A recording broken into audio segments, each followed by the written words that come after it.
I'm the Director of Youth Outreach for the Victoria Poetry Project, which means I have the immense honor of working in high schools doing workshops and running an event called Victoria's Voices, which is Victoria's High School Poetry Slam Championships. And it's a fuckload of fun. And so this poem is called Victoria's Voices, and it's inspired by some of the poems that were shared on that stage last year and some of the stories that were told. So I'm glad it's stuck with me. And I'm glad I get to share it with you.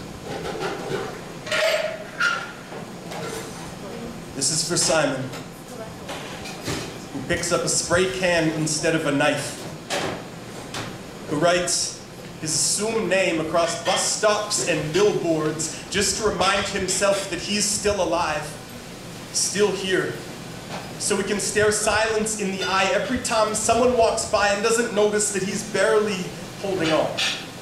That us humans are created so fragile, so tactile, so pure, like how the right touch can leave you high, or the wrong one can bruise you so deeply.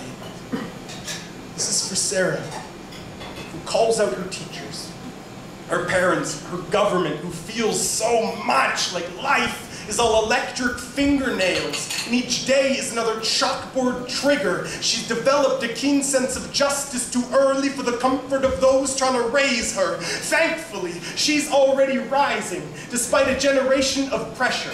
A government that sometimes views her education as a tool of oppression, of second-guessing herself into the corner. This is for the quiet kid.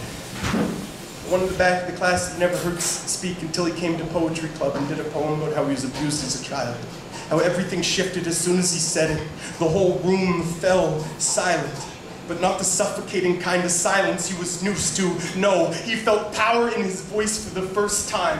Like Simon, writing his name over and over again across the city just so he doesn't disappear completely. Like Sarah, calling out her 16-year-old classmate for the sexist joke that he learned from his father. Like the story told that you forget, except the feeling it left. Like you no longer need to run away from yourself just to survive.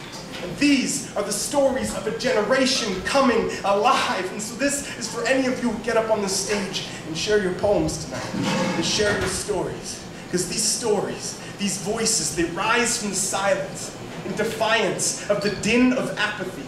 Out of the dens of video games and reality TV, they are real, raw, and glorious. And yes, they are our voices, and they will be victorious.